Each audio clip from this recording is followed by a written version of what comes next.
Hola, ¿qué tal? Sean todos muy bienvenidos y bienvenidas a este nuevo programa especial Descifrando el Coronavirus. Vamos a hablar de mitos y realidades, pero de un área en particular, de lo que ocurre en las unidades de cuidado intensivo. Aquí llegan los pacientes que están ya en estado crítico a causa de la enfermedad de la COVID-19. Y bueno, las preguntas las va a responder el día de hoy una gran doctora, es la doctora Jessica Garduño, que es una de las jefas de terapia intensiva del Hospital Juárez de México. Doctora, y las jornadas de usted como jefa de terapia intensiva y de los doctores que están con usted, de las enfermeras, del personal de intendencia, de todos, por lo que hemos visto, son extremadamente extenuantes. ¿Usted cómo le hace? ¿Cómo ha cambiado la COVID-19 todo el trabajo que hacen en la unidad de cuidados intensivos del Hospital Juárez de México, que me imagino que sea igual en todos los hospitales COVID? Desde el momento en el que entras y te empiezas a mentalizar y tienes que vestirte, tienes que utilizar la mascarilla N95, los lentes, gogles, batas, toda esta cantidad de equipo de protección personal, el saber cómo ponértelo y cómo quitártelo también, ¿no? Todo requiere calor también, es ¿no? Muchísimo calor. Sí, estar ahí adentro, les comentaba a algunos, creo que es un comentario muy común, el calor que se genera es muchísimo, ¿no? La radiación que nosotros emitimos o emanamos de nuestro propio organismo, entrar a un área más aislada, ¿no? Las luces, las lámparas, etcétera, los monitores, etcétera.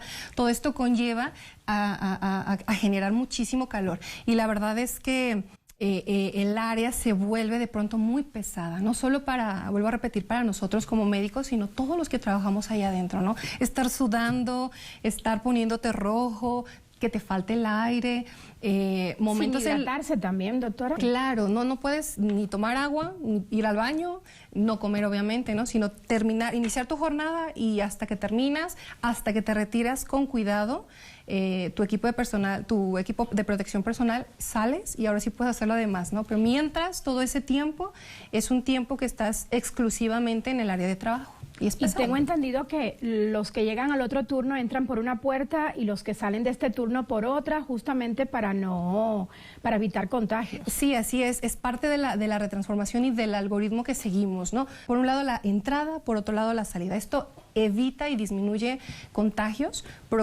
proximidades entre el personal que teóricamente está sin COVID con aquel que ya está con COVID o al menos potencialmente infectado, que estuvo en un área de trabajo de pacientes infectados, ¿no? También repiten jornadas si es necesario. Sí.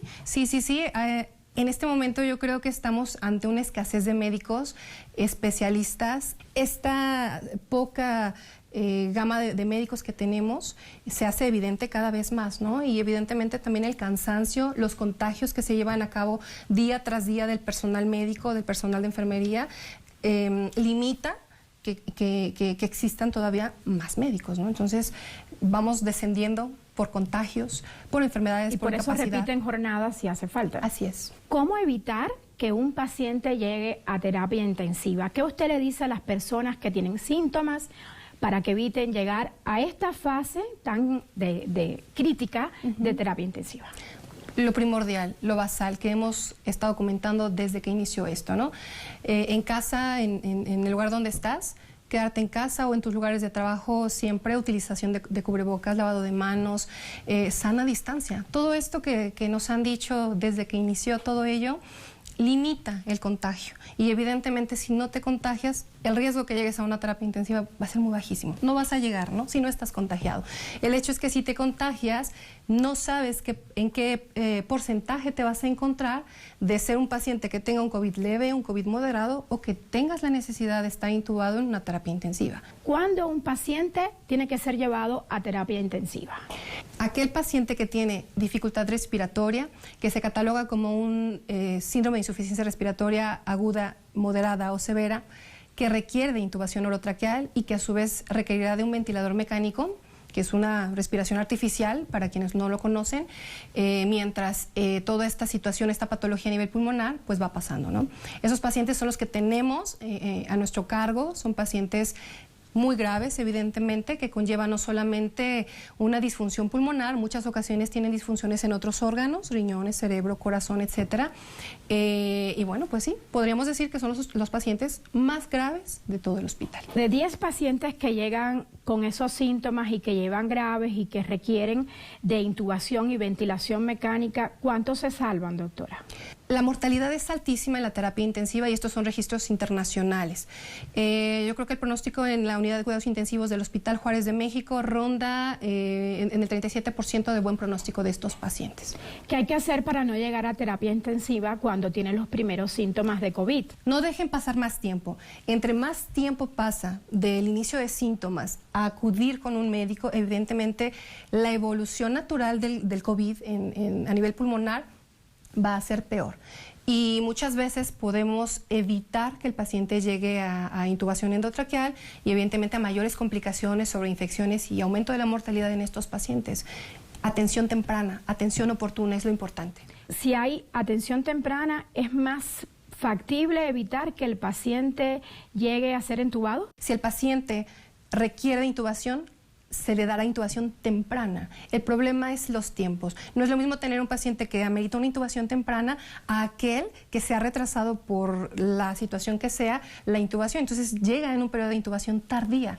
La evolución de un paciente en estas dos diferentes condiciones es tener un pulmón que puede ser potencialmente rescatable a aquel que seguro ya tiene cicatrices, o por decirlo en un término coloquial, ¿no? Cicatrices, claro, que tenga cicatrices, que sea mucho más difícil ventilar y que la recuperación sea mucho más lenta e incluso nunca se recupere.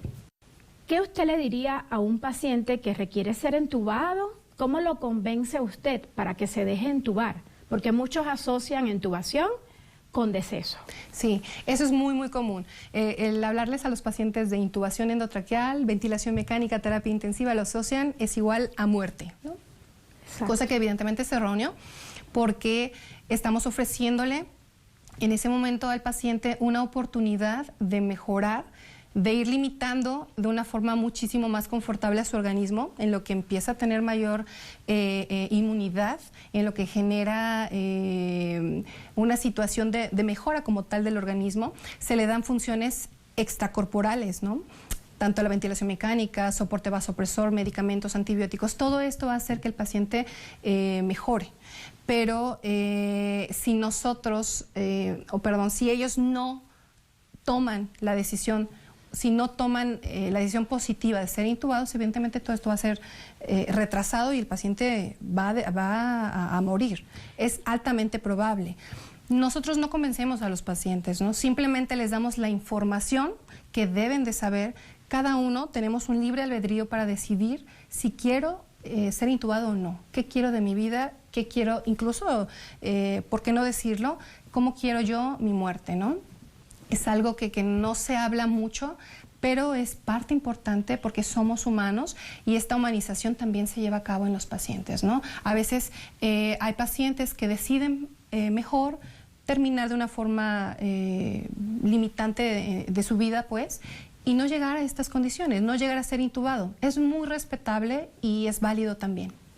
¿Qué estrategia sigue el Hospital Juárez, donde usted trabaja, para lograr que el paciente que está en estado crítico o en terapia intensiva o en otra zona del hospital por COVID sienta y se favorezca de una estancia humanizada? Cuando se tiene la oportunidad y tenemos un paciente que está en vías de extubación, que ya está más despierto, que está orientado en espacio, tiempo y persona, ¿por qué no? Podemos otorgar esa facilidad de tener alguna videollamada con sus familiares, que evidentemente estar aislado, lejos de tu familia, viviendo una situación de pandemia en un estado de gravedad, ¿a quién no lo pone mal, no?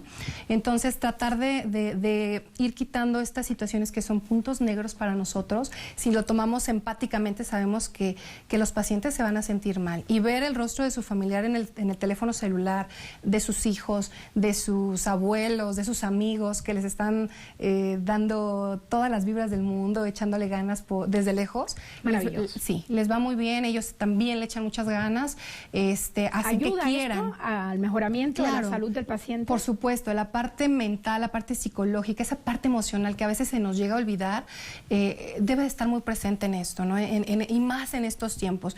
Digo, finalmente estamos viviendo una situación muy estresante para todos, pero creo que la parte humana nunca debe de fallar, siempre debe de estar presente y más que nada la empatía, ¿no? La empatía de estos pacientes que estamos viendo día con día. Retomando también esta parte de la humanización de la terapia, hay una diapositiva, digamos, una cartulina que se ha ideado de forma estratégica para que los pacientes tengan una forma de comunicarse. Como ellos tienen un tubo endotraqueal, pues obviamente no pueden emitir sonidos, ¿no? Y a veces es muy difícil que uno les entienda, ¿no? Te están haciendo señas, a veces no se pueden mover muy bien y es difícil que tú entiendas, ¿no? Incluso el hecho de que tengan sed, que tengan hambre, que les pique algún lado del cuerpo, ¿no? Que tengan comezón, cualquier cosa. No te lo pueden comunicar. Entonces se ha hecho una estrategia justamente con una cartulina donde ponemos ahí a un paciente, ¿no? Y le ponemos algunas palabras, está el abecedario completo, los números, las frases como más comunes de si tiene dolor, tiene frío, calor, hambre, me duele, etcétera, para que ellos nos señalen, sea muchísimo más fácil y tengamos una comunicación un poquito más efectiva con los pacientes. Con este tema que es muy interesante, con este aporte que están haciendo ustedes en el hospital, le propongo hacer una pequeña pausa para luego profundizar más en qué pasa durante este tiempo en que el paciente está en la unidad de cuidados intensivos. Regresamos en breve.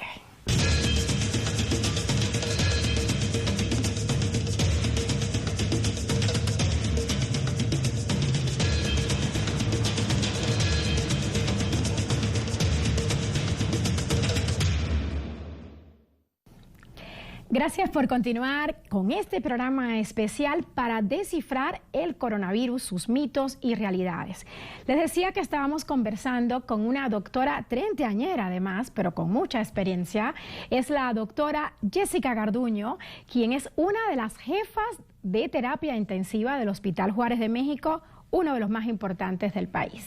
Un paciente que requiere intubación, ¿cuánto tiempo debe estar en esas condiciones para que salga con vida? Es un poco variable. Hay pacientes que pueden entrar y a lo mejor evolucionar de una forma muy buena, muy satisfactoria y estar 3, 4, 5 días intubado y poderse egresar. Pero también hay pacientes muy complicados que pueden llegar a requerir 1 semana, 2 semanas, 3 semanas de estancia intrahospitalaria, porque muchos de ellos se pueden llegar a complicar. Ya no solamente es la evolución natural del COVID como tal a nivel pulmonar, sino que pueden adquirir alguna otra bacteria nosocomial, es decir, del hospital, y obviamente sobreagregarse una infección, y evidentemente eso aumenta riesgos de todo tipo e incluso aumenta mortalidades en estos pacientes. Dependerá de cada paciente.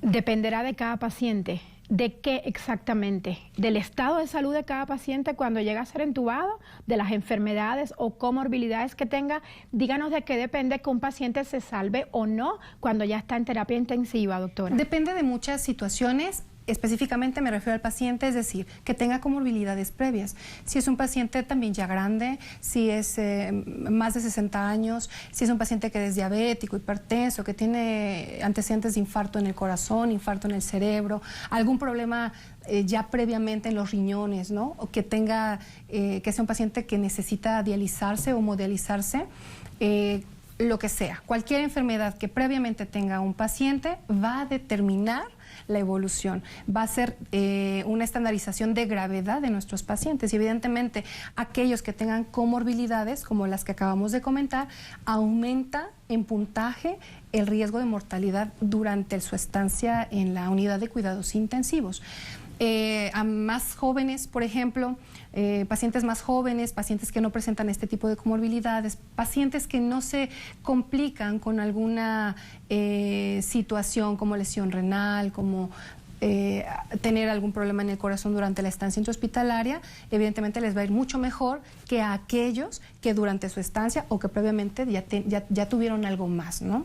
Eso ensombrece totalmente el pronóstico de nuestros pacientes. Cuando la carga viral es muy alta y existen todas estas condiciones, el SARS-CoV-2 afecta los pulmones, básicamente. Pero, ¿qué quiere decir que ya entra en otra fase que afecta a los riñones? ¿Eso qué significa? Sabemos que afecta a los pulmones, efectivamente, esa es la vía de entrada, vía aérea, pero no es una enfermedad local como tal, sino que todos los efectos que se generan a nivel pulmonar, todo ese daño localizado en los pulmones se ve reflejado como una respuesta inflamatoria que está localizada ahí y que es como una bombita. De pronto se queda ahí y al pasar del tiempo explota. Y esa explosión se ve reflejada en todo el torrente sanguíneo, viaja al resto de los órganos, como son riñones, como son corazón, como es cerebro, y se verán afectados estos órganos. Entonces, de ser solamente una patología o una enfermedad que es meramente respiratoria, el paciente puede conllevar a tener una disfunción orgánica. Y es decir, ya tengo entonces un paciente que ya no le están funcionando bien los riñones y me cae en una lesión renal aguda y a lo mejor amerita un tratamiento de sustitución renal que haga la función del riñón, que haga una hemodiálisis mientras los riñones vuelven a recuperar. O a lo mejor afecta el corazón y me genera un proceso inflamatorio en el corazón que se llama miocarditis, o un proceso de hipoperfusión donde no llega adecuadamente el flujo sanguíneo al corazón y generarle una isquemia o un infarto, como todos lo conocen allá afuera, un infarto al corazón, y de igual forma al cerebro, llegar al cerebro y generarle disminución de los flujos a nivel de cerebrales y generar también esto, infartos o hemorragias, también lo contrario. Entonces, como vemos, nuestro organismo no funciona unitariamente por partes, sino unitariamente en común, ¿no? Es un común en todo. Y si algo no funciona bien, por ende, el resto pueden también disfuncionar. Y es cuando caemos en una disfunción orgánica múltiple que a su vez, si no se resuelve y si no remite, caeremos en el término que se denomina falla orgánica múltiple, es decir, algo que es irreversible. Ya no hay reversión en esa falla renal, en ese proceso cardíaco, a nivel digestivo incluso, a nivel cerebral, y entonces el paciente fallece. Doctora, ¿cuáles son los principales retos y las principales dificultades que enfrenta hoy por hoy en el país y en el mundo los médicos y enfermeras y todo el personal que está atendiendo pacientes COVID? Ustedes hicieron una reconversión del hospital. Explíquenos qué es esto y cuáles son los retos, los que enfrentaron y los que tienen por delante. Llegar a un momento de reconversión significa echar mano de las instancias que tenemos para volverlas un área común de asistencia para pacientes graves, en este caso de pacientes por COVID. Así es que el área de recuperación se convirtió en una terapia intensiva. La terapia intensiva evidentemente es terapia intensiva COVID y la coronaria también se volvió terapia intensiva COVID. Entonces tenemos 3 zonas en la misma zona, en la misma área, que funcionan para estos pacientes, de tal forma que se acrecenta el número de camas para poder atender a más población que evidentemente necesita en este tiempo de pandemia de los cuidados en un área crítica. Doctora, ¿cuántos casos de niños han atendido a usted? ¿Son muchos, son pocos? ¿Por qué los niños son los menos afectados por la COVID-19? Han sido pocos casos en el hospital.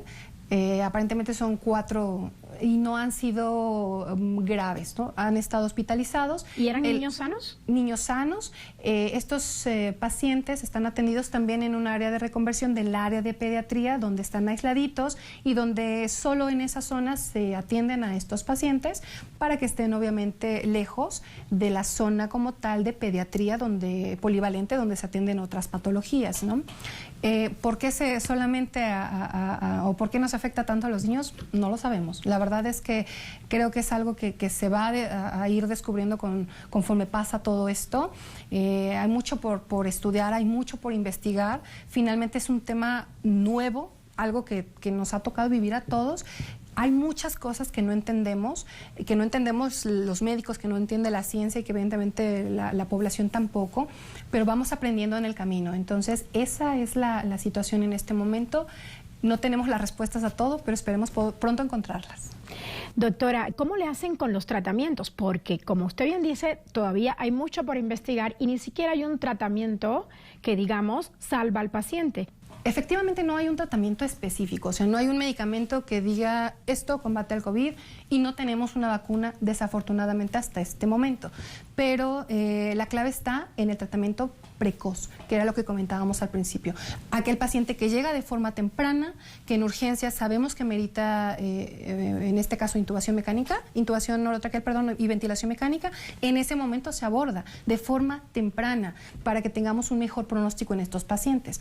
Entonces, intubación temprana, acceso temprano al área de terapia intensiva, prono temprano, que significa... Es una medida que hacemos en la terapia intensiva donde ponemos boca abajo a los pacientes de tal forma que el área de los pulmones es como aumentar el área de expansión y con esto mejorar la entrada de oxígeno, mejorar la oxigenación a nivel de todo el cuerpo y responden muy bien los pacientes a esto. Claro, no todos, pero en la gran mayoría sí, ¿no? Entonces, nuevamente repito, diagnóstico temprano, intubación temprana, acceso temprano a terapia intensiva, prono temprano y en aquellos pacientes que ameritan traqueostomía temprana. A veces no podemos retirar al paciente de la ventilación mecánica, es decir, no podemos quitarle el tubo endotraqueal por 1000 situaciones, entre ellas que el paciente pues ha estado mucho tiempo dormido, que le falta fuerza en las manos, en el cuello, en las piernas,